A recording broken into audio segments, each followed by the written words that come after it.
Bismillahirrahmanirrahim. Assalamu alaikum dear students. This is Sajjad Malik. Back in your service. I'm going to record another lecture on grammar. So it is lecture number 14. Today we are going to discuss the use of there and here. There and here.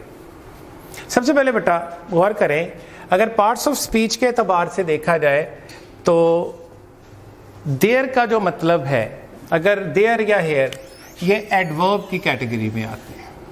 ये क्या होते हैं? Adverbs. अगर there का हम उर्दू में मतलब लें तो ये होता है वहाँ, अगर हेयर का मतलब लें तो ये यहाँ.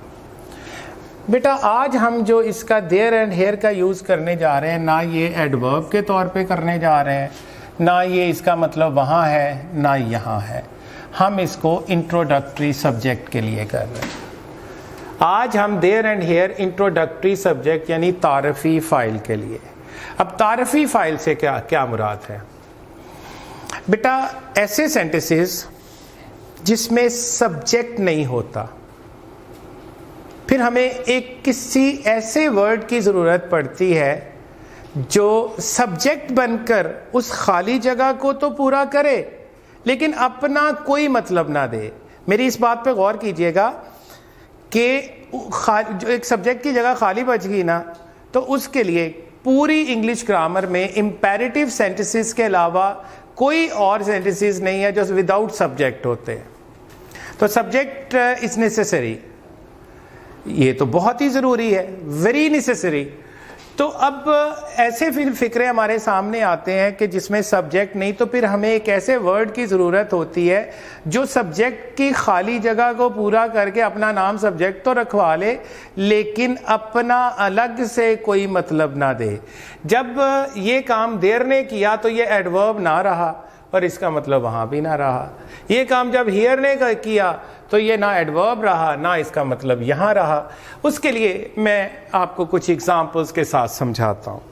अब ये देखें, फर्स्ट सेंटेंस देखें. बाग में बहुत से संतरे के दरख्त हैं. बाग में बहुत से संतरे के दरख्त हैं. अच्छा बेटा, इसकी अब ये देखें, ट्रांसलेशन तो यूं होगी लेकिन कैसे हुई उसके ऊपर हम बात करते हैं. अगर मैं पहले इधर आ जाऊं, हम कहते हैं बाग में बहुत से संतरे के दरख्त हैं. अब यहां पर जो है ये हेल्पिंग वर्ब के तौर पे नहीं बल्कि लिंकिंग वर्ब के तौर पे यूज हो रहा है. ये बात जहन में रहे, लिंकिंग वर्ब जो लिंक करता है, किसी स्ट्रॉन्ग वर्ब की हेल्प नहीं कर रहा. तो फिर उसमें हम क्या करेंगे? आर, जो चीजें हैं क्या है? बहुत से संतरे के दरख्त. Are many orange trees. क्या देखें, आर मैनी ऑरेंज ट्रीज कहां है? In the garden. In the garden. Are many orange trees in the garden. Subject कहां है? जगह तो खाली बच गई.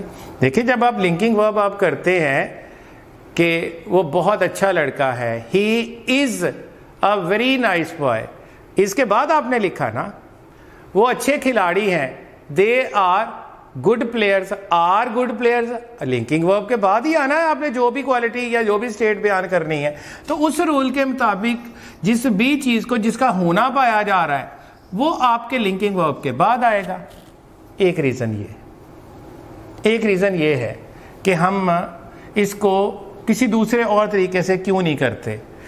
तो फिर हमें इस खाली जगह के लिए जो वर्ड मतलूब है वो यहाँ पर देयर ही बनता है.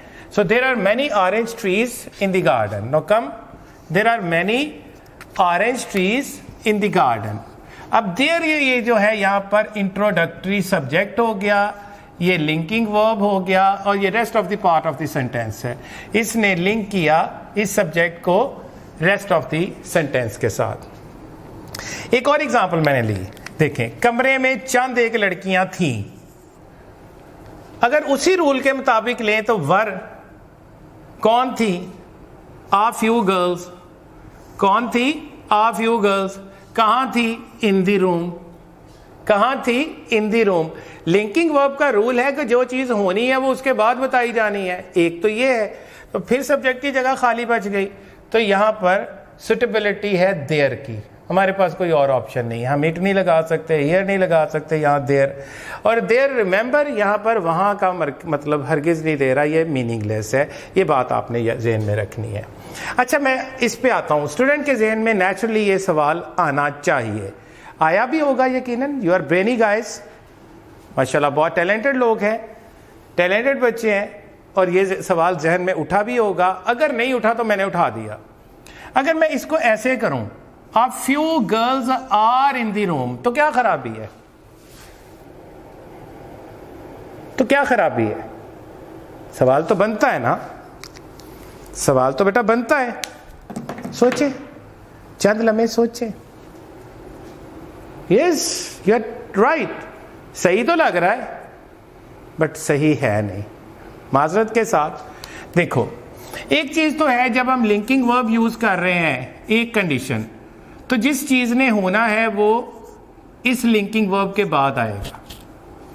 एक रीजन ये, और दूसरी बड़ी स्ट्रॉन्ग रीजन जो है, कभी भी लिंकिंग वर्ब के बाद प्रेपोजिशन नहीं आती।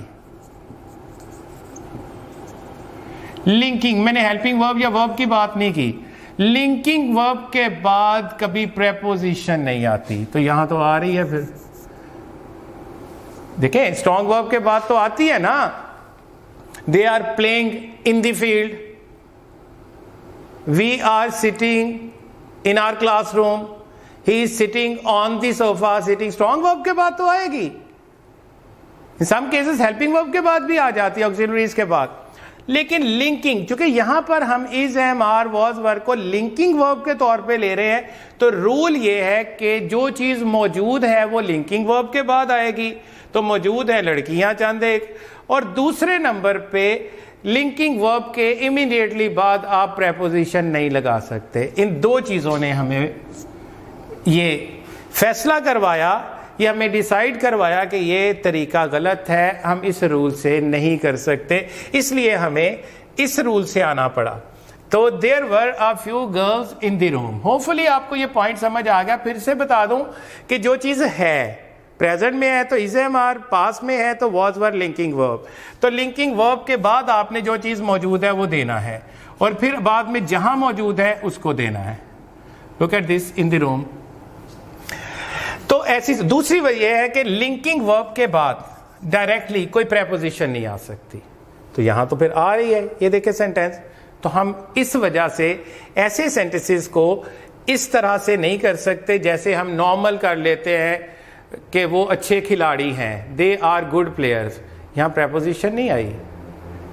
लड़कियां ज्यादा मेहनती होती हैं, girls are more hard working, लड़कों की निस्बत देन बॉयज। मतलब हमने यूज कर लिया, लेकिन यहां पर आप देख रहे हैं ये प्रेपोजिशन आ रही है। दो रूल्स की वायलेशन होती है, इस वजह से इट इज एब्सोल्युटली इनकरेक्ट, और ये करेक्ट है। अब एक सेंटेंस आया बेटा, बड़ा मजे का सेंटेंस है। वहां मैदान में 10 खिलाड़ी हैं। पूरा सेंटेंस बेटा जरा गौर से देखें, आपको ये इसकी सारी केमिस्ट्री समझा देगा। वहां मैदान में 10 खिलाड़ी हैं, तो क्या आया? आर के बाद हमने लिखना है ना जो एज पर रूल। कौन है? 10 प्लेयर्स। कहां है?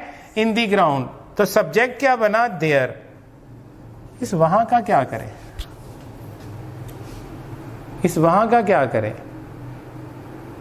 हाँ, ज्यादातर जवाब यही आ रहा है, सर देयर तो है। बेटा क्या भूल गए? मैंने कहा है इसका कोई मतलब नहीं होगा। अगर हमने इसका मतलब ले लिया तो ये तो सब्जेक्ट ना रहा। हम इसे क्या यूज करें? Introductory subject. हमने कहा ये एडवर्ब नहीं है, यहां इसका मतलब वहां या यहां नहीं है। तो अगर हमने इसका मतलब ले लिया तो ये फाइल तो ना रहा, जो टोकन वाला हुआ वो पेंट तो ना हुआ। करेक्ट? अब यहां पे फिर क्या करें? वहां का, वहां तो ये यहां एडवर्ब के तौर पे यूज हो रहा है, तो फिर ऐसी सूरत में बेटा हमें एडवर्ब देना होगा अलग से। There are 10 players in the ground there इसका एडवर्ब हमें अलग से देना पड़ेगा, एंड एब्सोल्युटली अलग से देना पड़ेगा, no doubt about it. Hopefully जब आप सीख रहे होते हैं तो डाउट्स कम, अंडरस्टैंडिंग के फोकस को, उस जो आपकी कैपेबिलिटी है उसको ज्यादा जगाया करें। सवाल आपके बिल्कुल बनते हैं, कुछ बच्चे सवाल करते हैं तो डेफिनेटली उनका जवाब भी मैं जिस हद तक पॉसिबल होता है वो मैं देता हूं। तो कमेंट्स के अंदर भी आप कुछ शर्माते रहते हैं, आई डोंट नो क्यों शर्माते हैं, मैं बहरहाल बताने के लिए तैयार हूं, हम सब लोग बताने को तैयार हैं और हम उसके लिए टाइम भी रखते हैं ताकि आपको, मैंने पहले भी कहा, जितना फैसिलिटेट कर सकते हैं एट योर डोर स्टेप हम कर रहे हैं। अब यहां पर देखिए बेटा, अब मैंने 3 आपको एग्जाम्पल्स दी और मैंने इसकी रीजन बताई कि हम ऐसे क्यों नहीं सेंटेंस को कर सकते। होपफुली ये आप समझ गए। अब आते हैं, फर्ज करें मेरे पास एक किताब है, वो मेरे किसी बच्चे या बच्ची की है। मैं चूंकि गर्ल्स को पढ़ाता हूँ, यहाँ मेरे सारे लेक्चर गर्ल्स में, इसलिए नॉर्मली मेरे पास एग्जाम्पल गर्ल्स की आ जाती है। मैंने किसी बच्ची से किताब ली या किसी बच्चे से किताब ली तो मैं उसे वापस करनी है, तो मेरे पास वापस करने के लिए अल्फाज क्या हो सकते हैं? मैं उसे कहता हूँ ये लो अपनी किताब, या ये रही आपकी किताब, या ये लीजिए अपनी किताब, या ये है आपकी किताब, या लो अपनी किताब। यही पॉसिबल वेज हो सकते हैं ना। मेरी उर्दू इतनी की है, अगर आपको ज़्यादा और उर्दू आती है तो आप उसमें बना सकते हैं। मेरी उर्दू यहाँ ख़त्म हो गई है, मैंने जितना किसमें किया है। अब मैं इस सारे वेज, एक ही तरीका है, आप किताब वापस कर रहे हो। इनफैक्ट इस सारे का अगर जिस्ट देखें, इसका अगर हम लुब्बे लबाब देखते हैं तो इसका मतलब यही बनता है कि मेरी आपी, मेरे छोटे भाई, मेरी आपा जान, ये आपकी किताब है, ले लो। इसका मतलब ये बन रहा है। तो इसकी इंग्लिश एक ही है सबकी, here is your book, here is your book. मेरे पास कलम है, मैं वापस करना चाहता हूं, here is your pen, here is your board marker, here is your cell phone, here is your photograph, here is your camera. Here यहां पर यहां का मतलब नहीं दे रहा, लो, रखो, संभालो, पकड़ो, ये इसका मतलब दे रहा है। अगर ऐसी सूरत में ये देखें, हियर, ये हरगिज भी आपने यहां किसी भी जगह नहीं पढ़ा कि ये यहां का मतलब दे रहा है। तो मैं इसको समअप कर दूं बेटा, ये देयर एंड हेयर का मैंने यहाँ यूज करवाया। अगर इसे पार्ट्स ऑफ स्पीच में देखें तो ये एडवर्ब होता है, मतलब इसका उर्दू में वहां और यहाँ होता है। फिर क्रॉस किया कि हम जो यूज करने जा रहे हैं इंट्रोडक्टरी सब्जेक्ट के तौर पे करने जा रहे हैं, ना ये एडवर्ब है, ना ये इसका मतलब वहां है, ना यहाँ है, इस जगह पर बस ये तारफी फाइल के तौर पे। उसके लिए मैंने देर की यहाँ पर 3 एग्जाम्पल्स आपके सामने पेश की और फिर मैंने वहां को भी अप्लाई किया और उसके लिए बताया कि ये अगर एडवर्ब आ जाए तो आपको अलहदा से ये एडवर्ब है, अब ये एडवर्ब है, ये जो हमने दिया वो इंट्रोडक्टरी सब्जेक्ट है। फिर हियर का यूज बताया तो उसमें डिफरेंट एग्जाम्पल्स मैंने कुछ लिख दी, कुछ ऑरली आपको बता दी। लुक एट दिस,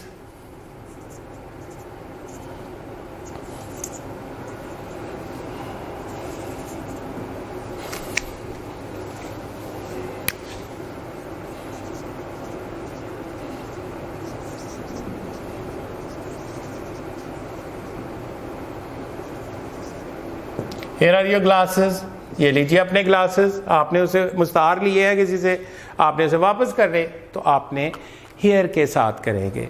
यहाँ पर बेटा ये मैंने इंट्रोडक्टरी सब्जेक्ट बता दिया। अब मैं थोड़ा सम अप कर दूँ। मैंने 4 लेक्चर्स के अंदर बेटा आपको जो चीज़ें करवाई हैं उसके मुताबिक मैंने आपको ट्रांसलेशन करवाई। अब ये प्लीज़ बेटा ज़रा इसको गौर से देख ले। मैंने शुरू किया था बी से, जो कि लिंकिंग वर्ब होता है, ठीक है। इसमें मैंने आपको इज, एन, आर का यूज़ करवाया। फिर मैंने आपको वॉज, वर का यूज़ करवाया। इसके बाद मैंने आपको पोजेसिव वर्ब हैज़, हैव और हैड का यूज़ करवाया। फिर मैंने आपको compulsive verb has to, have to, had to will have to, shall have to, इसका यूज करवाया। फिर मैंने टू बी के अंदर is to, am to, are to, was to, were to का यूज करवाया। फिर बेटा मैंने इसके साथ ही आपको गोइंग टू का यूज करवा दिया। आप पिछले लेक्चर्स में इसको देख सकते हैं, इसका तसलसल बरकरार रखिएगा। फिर मैंने अबाउट टू का यूज करवाया। आज बेटा मैंने आपको सबसे पहले इट, इम्पर्सनल प्रोनाउन इट का यूज करवाया, और अब मैंने there and here, introductory subject का यूज करवाया। अब यहाँ पर बेटा होपफुली ये सारी चीज़ें यकीनन आपने कॉम्प्रिहेंड कर ली होंगी। अगेन वही बात है, जब तक एक्सरसाइज नहीं करेंगे ये सारी प्रैक्टिस फर्टाइल जाएगी, और आप किसी भी सूरत ऐसी कोई लेजीनेस नहीं करेंगे, कोई आप स्लगिशनेस नहीं दिखाएंगे। आप विजिलेंटली रेगुलर बेसिस पे अपनी एक्सरसाइजेस करेंगे। और जैसे मैंने कहा, घर में को बड़ा बहन भाई पढ़ा उसे चेक करवाएं, कोई टीचर है उससे चेक करवा लें, जब तक आप क्लासेस में वापस नहीं आते। अल्लाह पाक करम करे, इंशाल्लाह हम ज़रूर मिलेंगे, जल्द मिलेंगे। अल्लाह पाक इस वबा से हमारी जान छुड़ाए हम सब की, लेकिन तब तक आपको ये काम अपने ओन पे करना है। अब ये जो आपके असाइनमेंट में ट्रांसलेशन पैराग्राफ है वो इसी चीज़ के ऊपर बेस कर रहा है। आप प्रैक्टिस करते हैं। अब इंशाल्लाह बेटा नेक्स्ट जो लेक्चर होगा उसमें मैं 4th मॉडर्न प्रोज लेसन पढ़ाऊँगा। फिर उसके बाद नेक्स्ट में मैं प्लान में बता दूँ कि ऐसे राइटिंग के ऊपर टेक्निक्स बताऊँगा, और इंशाल्लाह इसके बाद मैं आपको मॉडल वर्ब का यूज़ कराऊँ, क्योंकि मैंने लिंकिंग वर्ब, हेल्पिंग वर्ब या ऑक्सिलरी वर्ब और स्ट्रॉन्ग मेन या एक्शन वर्ब का डिफरेंस आपको बता दिया। अब मॉडल वर्ब का जो डिफरेंस है वो ड्यू है। इंशाल्लाह नेक्स्ट वीक में जितने भी लेक्चर्स होंगे मैं प्लान करूँगा कि ये सारी चीज़ें उसमें क्लियर हो जाए। इंशाल्लाह नेक्स्ट लेक्चर जो है वो जो एंड ऑफ टर्म है वो मैं लेसन पढ़ाने के बाद फिर इंशाल्लाह ग्रामर के ऊपर वापस आऊँगा। 1 to 50 बेटा आपके इडियम्स हैं आपके असाइनमेंट में, और आपकी जो बुक मैंने एडवाइस किया उसमें जो प्रेपोजिशन की एक्सरसाइजेज है उसमें से 1 to 5 में से आपकी प्रेपोजिशन का टेस्ट लिया जाएगा। अगर कोई और सवाल है तो आप कमेंट्स में पूछ सकते हैं। आपकी खैरियत के लिए, आपकी सेहत के लिए हम वक्त दुआ गो हैं, और इंशाल्लाह यकीन रखिएगा ये दिल से दुआएं हैं, और उम्मीद करता हूँ आप भी, हमारे बेटे बेटियाँ, हमारी सेहत के लिए, हमारी हिफाजत के लिए आप भी यकीनन दिल से दुआ कर रहे होंगे। इंशाल्लाह मिलते हैं नेक्स्ट लेक्चर में। टिल देन अल्लाह हाफिज़, थैंक यू।